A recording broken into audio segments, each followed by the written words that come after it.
Hallo, welkom bij Kikker TV. Deze vrijdag start een fietstocht voor Kika, kinderen met kanker, om geld in te zamelen voor de kankerpatiënten in de UZ Gent. Hierbij hebben we Henk Verstraeten geïnterviewd.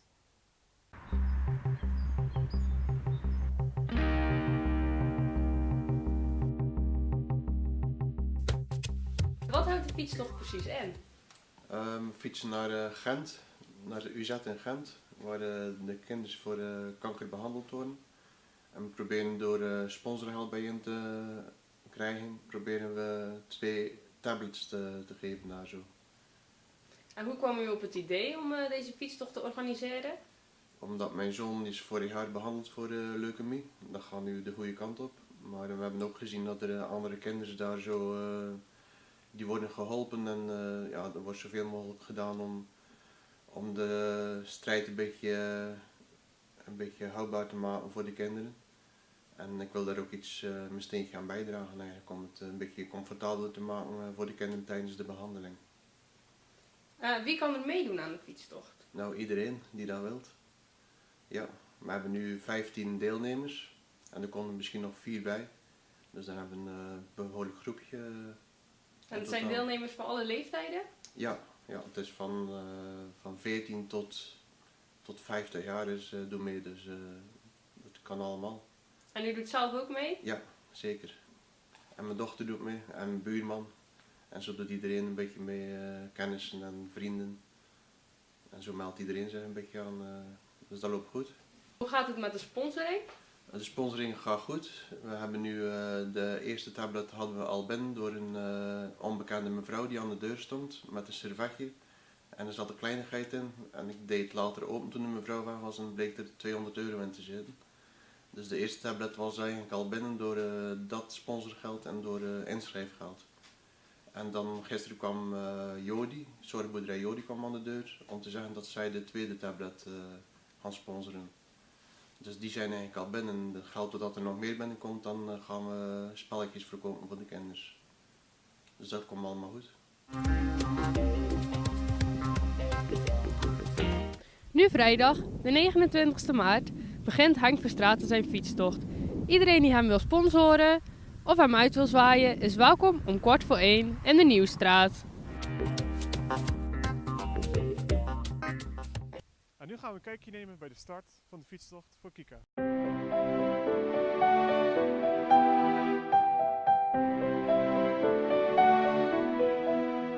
Is alles naar wens verlopen? Ja, tot nu toe wel. Het gaat allemaal prima. Dus we hebben 19 deelnemers vandaag.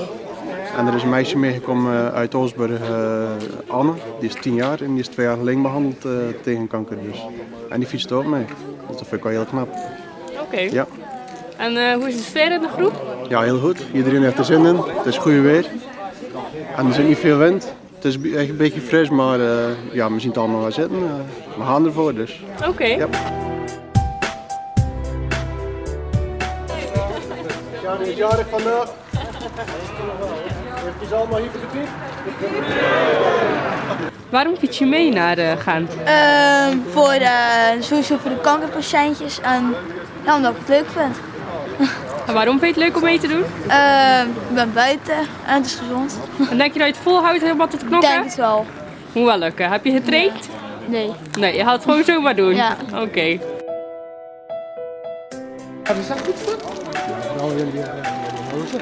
Voor jullie help.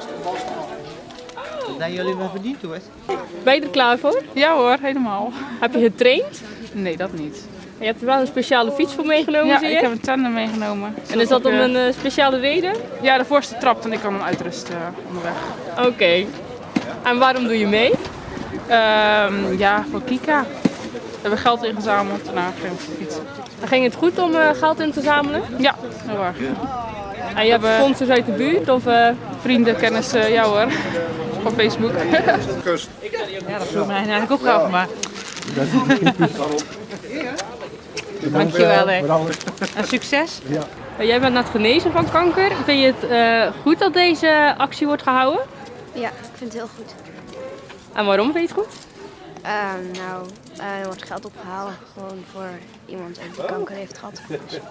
Heb je zelf ook in het UZ in Gent gelegen? Ja. En vind je het goed als ze daar ook spulletjes voor inzamelen, zeg maar? Ja, ik vind het heel goed. En gaat het lukken om mee te fietsen? Ik ga het gewoon goed proberen.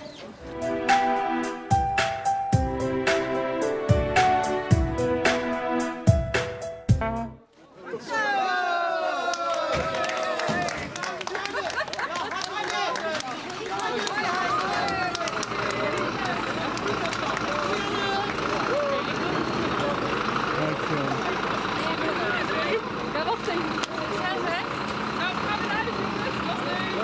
Ja, daar wil ik draaien!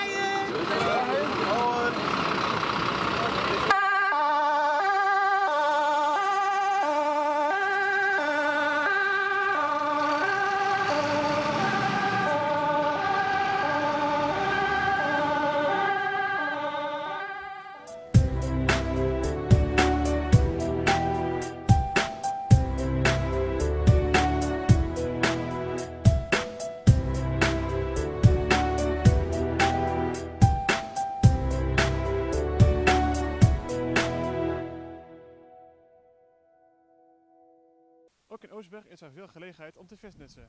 Onze reporters gingen een kijkje nemen. Hallo, vandaag gaan we kijken bij het fitnesscentrum in Oostburg, Fitline.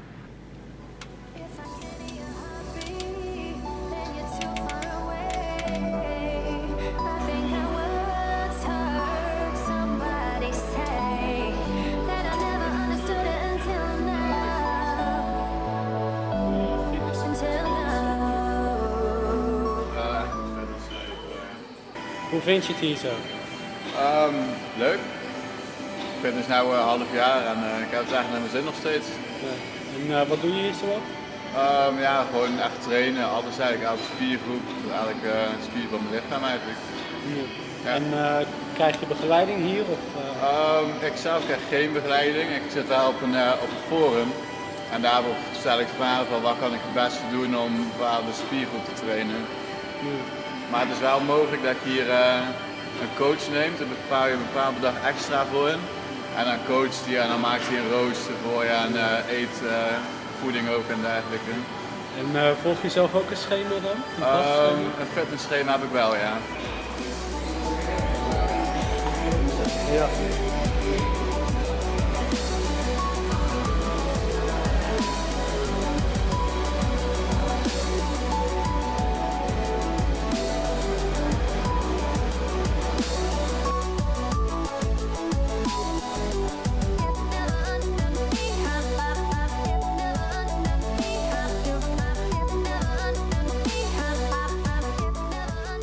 Nou, kun je eens even kort vertellen wie je bent en wat je doet? Ja, mijn naam is Ronald Verlangen. Ik ben personal trainer hier in Oostburg. Ik zorg ervoor dat de mensen gemotiveerd raken, gemotiveerd zijn en een doelstelling gaan behalen. In het algemeen dat ze bewust bewegen. Ja. En wat bieden jullie allemaal aan? Wij hebben verschillende faciliteiten. Je moet denken aan groepslessen, spinning, zumba voor de vrouwen, bodypump, bootcamp. Wat de laatste tijd nieuw is, insanity training. Eigenlijk van alles, van jongs tot oud.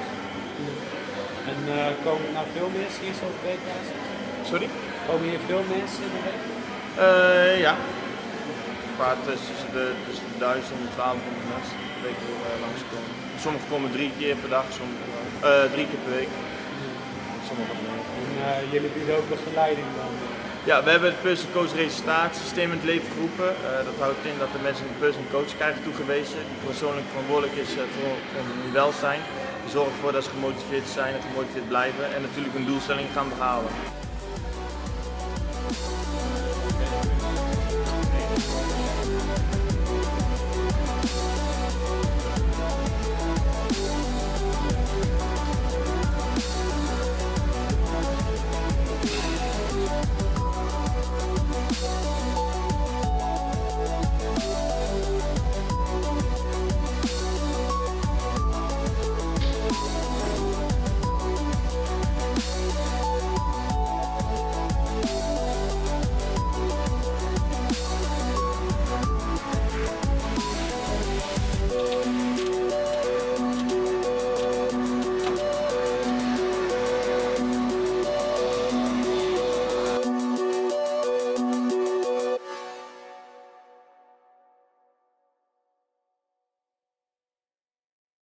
De Sint-Janskerkhof in Sluis dreigt te verdwijnen. Onze vliegende reporters gingen op onderzoek uit. Afgelopen week is er een vergadering geweest over of het Sint-Jan-Kerkhof gerenoveerd moest worden. Wij hebben iemand gevonden die daar meer over kon vertellen. Mijn naam is Henk Hendriksen. Ik ben voorzitter van de werkgroep Sint-Janskerkhof in Sluis. We staan hier aan de restanten van de Sint-Janskerk die hier achter ons ligt. Deze kerk is gebouwd in de eerste kwart van de 14e eeuw. Een prachtige kerk vol met monumenten. Maar helaas door een fout van de loodgieter in 1811 is deze kerk afgebrand. En ja, tot daarna niet meer opgebouwd. En in 1823 zijn de restanten weggehaald. En zo is die dan 100 jaar blijven liggen tot omstreeks 1948. En toen is er een opgraving gebeurd waarbij gekeken is welke graven zitten er allemaal in de kerk. En daar breken een aantal prachtige grafkelders te zitten met beschildering, met miniaturen.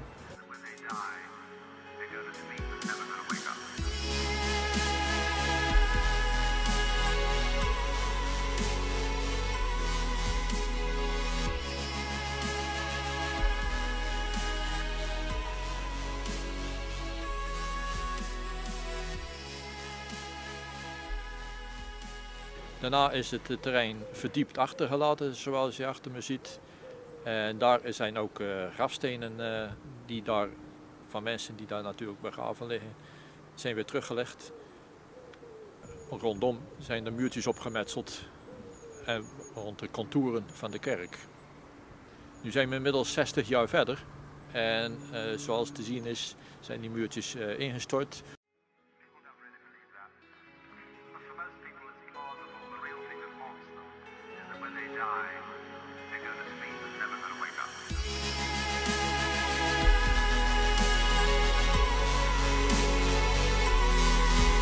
Wij als werkgroep proberen de Sluis te interesseren om dit terrein weer opnieuw weer aan te leggen. En zodat het voor meerdere doeleinden geschikt is. Als het terrein egaliseert en anders inricht, dan kunnen er meer parkeervakken bijvoorbeeld ontstaan daar rond. Maar je kan dit terrein ook gebruiken als bijvoorbeeld een beeldentuin of een ontmoetingsplaats of een tentoonstelling. Er kan muziekoptredens plaatsvinden, kortom. Je kan er van alles mee doen. En een aantal grafstenen die hier dan liggen, die kunnen dan weer toch weer beter tot z'n recht komen. Dit terrein is natuurlijk, hier liggen de oudste roerende monumenten. En met roerende monumenten bedoel ik dan de grafstenen. Hier liggen nog middeleeuwse grafstenen. En het enige wat er nog over is van dat oude, is het gerestaureerde Belfort. En het terrein waar we hier staan, waar dus die monumentale Sint-Janskerk gestaan heeft. Het zou dus eeuwig jammer wezen als je dit terrein zou egaliseren en er verder niks mee doen. En ook je historie niet zou willen vertellen wat er hier gestaan heeft. Maar dit maakt toch een belangrijk deel uit van de historie van Sluis. Ja, dus dan vindt u het ook wel heel belangrijk eigenlijk dat er geld ingestort wordt? Ja.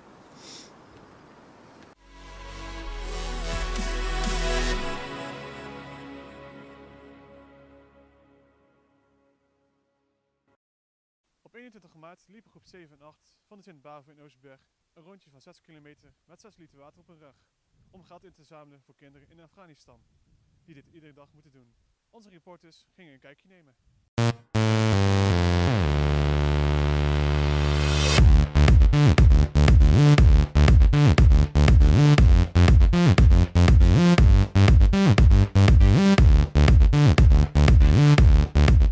Wat houdt de actie precies in? We gaan wandelen voor water. En dan gaan we een heel groot bedrag proberen op te halen, maar we weten nog niet welke. Hoe groot het bedrag het is. En voor wie is het geld dat jullie ermee ophalen? Wat was het ook alweer? Voor Afghanistan. Oh ja, Afghanistan. Voor de steeds over Afghanistan. En langs waar is de route? En langs het grote gat is een hele grote vijver en dan lopen we langs. Kan je ook schaatsen als het komt. En waarom doen jullie mee aan de actie? Omdat, ja, eigenlijk doen we al best wel lang mee aan wandelen voor water. En welke groepen doen er mee? Groep 8a, 8b en groep 7.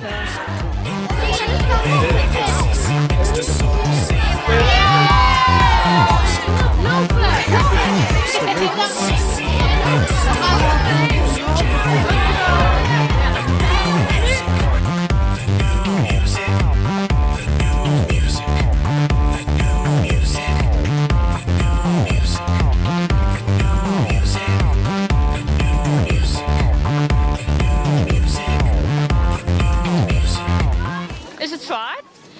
wel. Kan je het nog volhouden tot school, denk je? Ja. Als het vorig jaar lukt, dan lukt het deze keer ook weer hoor. En kun je laten zien wat er allemaal in je tas zit? Veel water. Heel veel kleine flesjes water in totaal.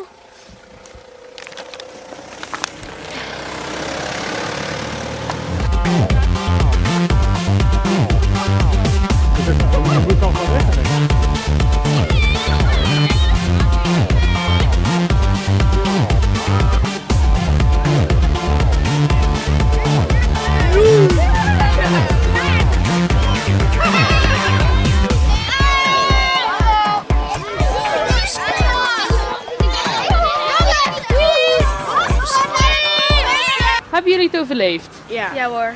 En vond je het zwaar? Het was wel een beetje zwaar aan je rug, maar verder wel goed. En kun je je voorstellen dat kinderen in Afghanistan altijd zo moeten lopen? Ja, eigenlijk wel. Ja. En wat vind je daarvan? Het is wel heel erg, want je moet het elke dag doen. Wij doen het maar 1 keer per jaar of zo. Met groep 7 en 8. Maar je vindt het wel goed dat jullie het dus hebben mee mogen maken hoe dat is? Ja, zeker. Hebben jullie er veel geld mee opgehaald? Ja, rond de 1200 euro ongeveer. En hoe komen jullie aan dat geld? We hebben gesponsord, met de brieven zijn we langs de deur gegaan.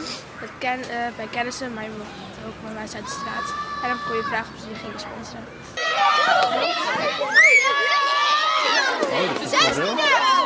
6 liter water in mijn rugzak, voor Afghanistan.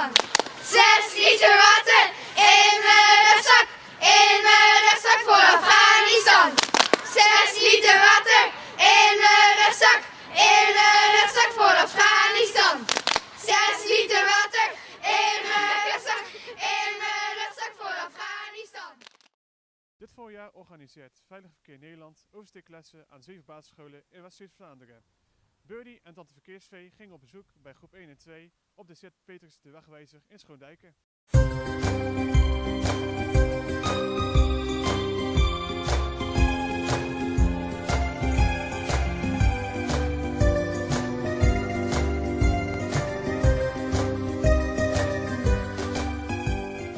Ik ben Marijke Hemelzoets en wij doen een verkeersproject hier op deze school, de Wegwijzer en Sint-Petrus, voor Veilig Verkeer Nederland. We zijn gevraagd door Razenberg.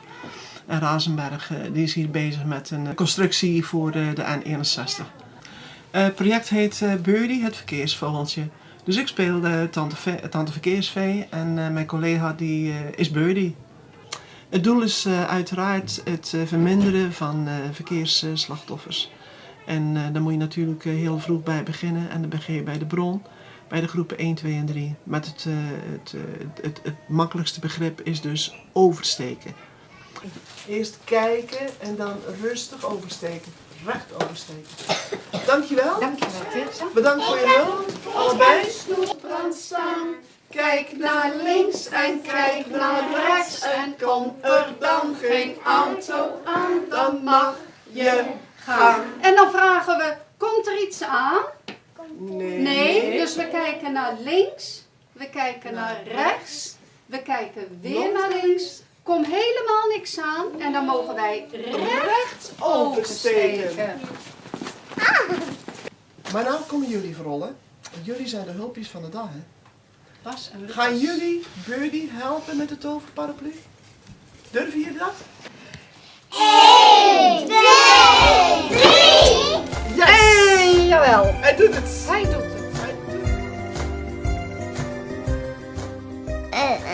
Het was een sprookje en er waren 2 kindjes die wouden naar de speeltuin. Want ze moesten het eerst aan de mama vragen, maar toen zei het jongetje dat ze het op school hebben geleerd.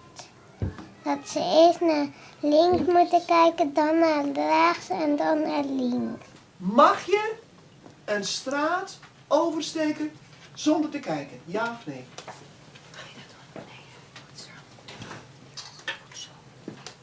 Toppie. Tuurlijk mag je dat niet. We hebben het net geoefend, hè? We moeten altijd de straat oversteken en goed kijken, hè? Wat zie je? En wat is dat, Chloe? Wel, Een bel? Een bel. En die gebruik je wel eens, hè? Ja. Als er iemand plots oversteekt en dan zeggen ze, even bellen, hè? Ja. Ja, want anders dan zal je nog weer een ongeluk krijgen. En de tante Vee zei het al, Razenberg, hebben jullie daarvan gehoord of niet? Ja. Ja? Nee. En dit is het bedrijf wat nu de weg rondom Schoondijk aan het maken is. Hebben jullie dat gezien? Omdat wij het belangrijk vinden dat het allemaal veilig gebeurt. En dat jullie goed weten wat er gebeurt, hebben we ook met iedereen die aan de weg werkt. Willen jullie ook in de klas hier vertellen iets over de veiligheid. Gewoon in het algemeen, over oversteken. Maar ook een klein beetje over het project, over de vrachtauto's. Ik vind het belangrijk dat jullie goed veilig de weg op gaan. En de quiz, jullie hebben het allemaal goed gedaan. En daarom ga ik jullie allemaal een diploma geven. Leuk hè? Daar zie je het. En Floris.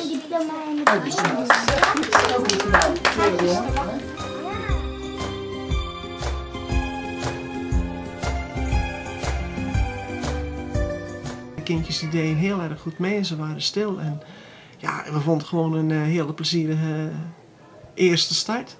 Ik wil later ook tante verkeersvee worden. De verkeersvee waren leuk, lief, origineel. Dit was het. Doei tante verkeersvee. Doei, doei Birdie.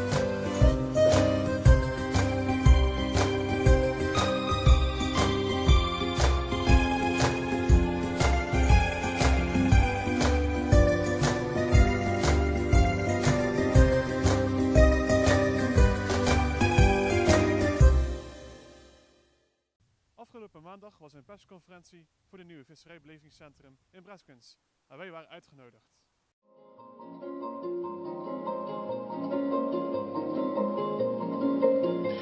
Hallo, welkom bij Kijk TV. Vandaag zijn we uitgenodigd voor een persconferentie voor de nieuwe plannen over de nieuwe visserijbelevingscentrum in Breskens.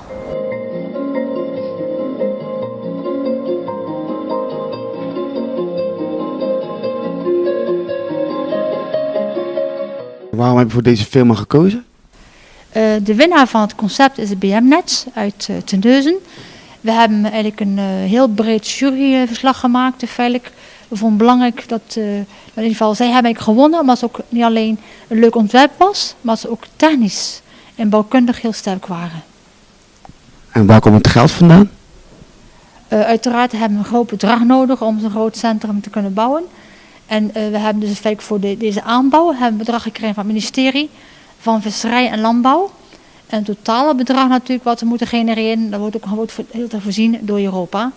Uiteraard de gemeente heeft ook een bedrag gevoteerd. Dus gezamenlijk proberen dan met alle partijen toch het benodigde bedrag van 2,3 miljoen bij elkaar te krijgen. Meneer de wethouder, waarom helpt u hiermee aan het project? Nou, het project is heel belangrijk voor Breskens. Het is een visserijbelevenis. Dus van de vangst tot en met het opeten. We willen de visserij beter op kaart zetten. En ook aantonen dat het een eerlijk natuurproduct is, wat je heel goed kunt eten. En daarmee willen we toch wat mensen naar de haven van Breskens ook trekken.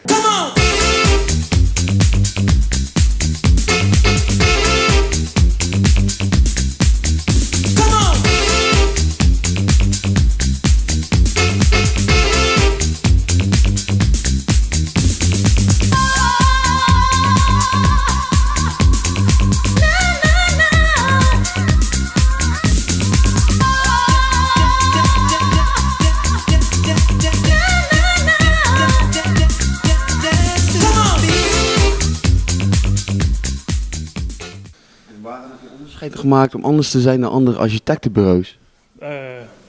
Waarom dat we onderscheid hebben gemaakt? Iedere architect wil zijn eigen beeld creëren.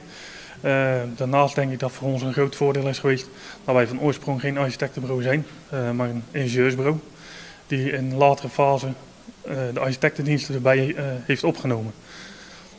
Hierdoor hebben wij, naast dat we een architectonisch verantwoord ontwerp kunnen maken, ook zeer veel technische input kunnen leveren op een dergelijk ontwerp. Het project is inmiddels alweer 1,5 jaar geleden gestart met een tender, een wedstrijd die uitgeschreven is door de gemeente Sluis voor een ontwerp van de visserij experience in Breskens. En die tender hebben wij gewonnen en op die manier zijn wij erbij betrokken geraakt. En welke mensen zijn nog meer bij betrokken geraakt? Nou, in eerste instantie zijn wij gestart met het ontwerp, met het concept moet ik zeggen. En tijdens de conceptfase zijn we er tegen aangelopen dat het huidige gebouw eigenlijk niet voldeed. En dat het dus verstandiger was om een nieuw gebouw neer te zetten.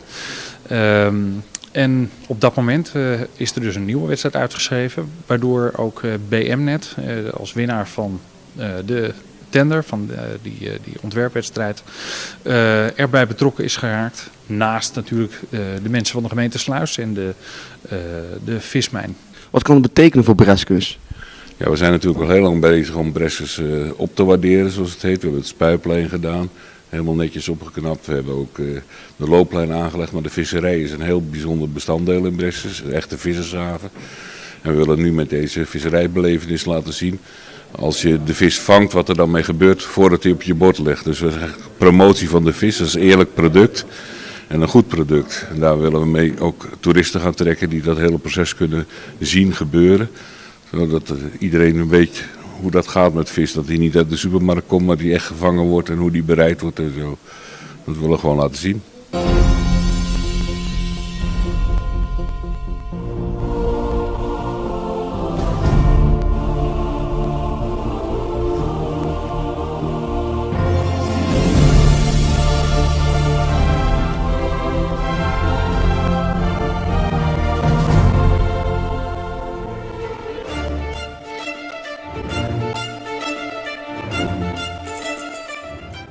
Afgelopen donderdag heeft Giel Belen van 3FM bekendgemaakt dat het Groede de leukste dorp is van Zeeland. Onze reporters gingen daar een kijkje nemen. Groede is uitgeroepen tot leukste dorp van Zeeland. Giel Belen maakte dat vanochtend in zijn radio-uitzending bekend. Wij namen een kijkje.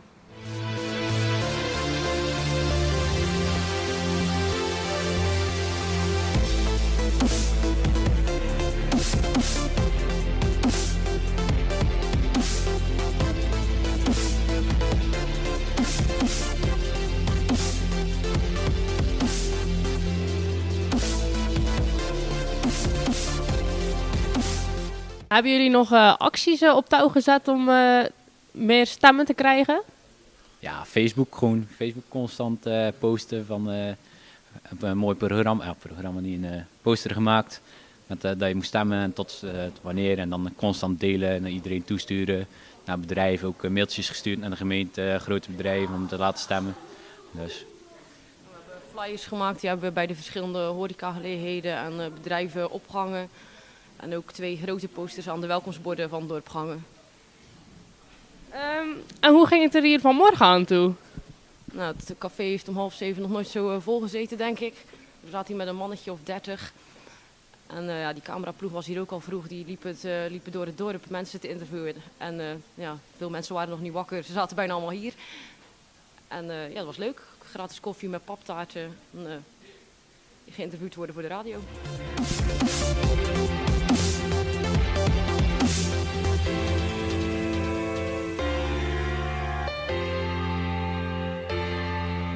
Hadden jullie verwacht dat Groede zou winnen?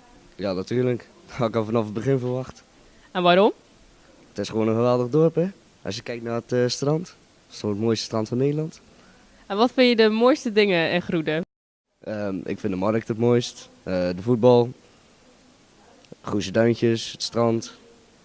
Ja, noem maar op. Groede is eigenlijk in omstreken alles is toch wel mooi. En wat vind jij het mooiste Groede? Vooral de sfeer van alle burgers die elkaar kennen. Gewoon. Iedereen kent elkaar en iedereen deed ook leuk mee aan de actie. Iedereen deelde het op Facebook. Het was echt leuk om te zien gewoon. Dat iedereen zich inzette voor Groede.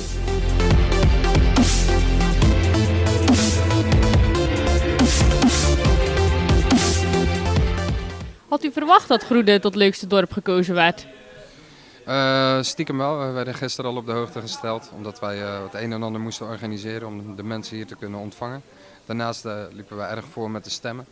Dus min of meer hadden we het wel verwacht. Ja. Enorm veel acties op poten gezet om stemmen te verzamelen.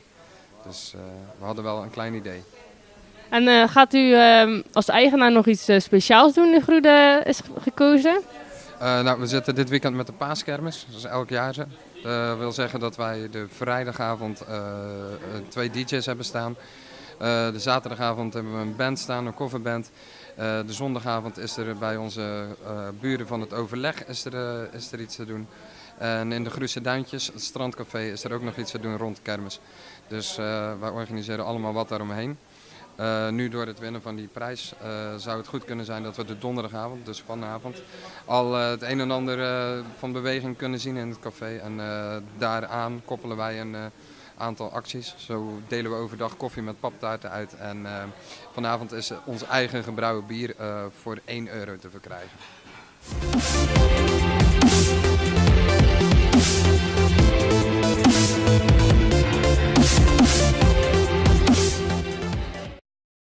Dit was Kikker TV. Bedankt voor het kijken en tot volgende week.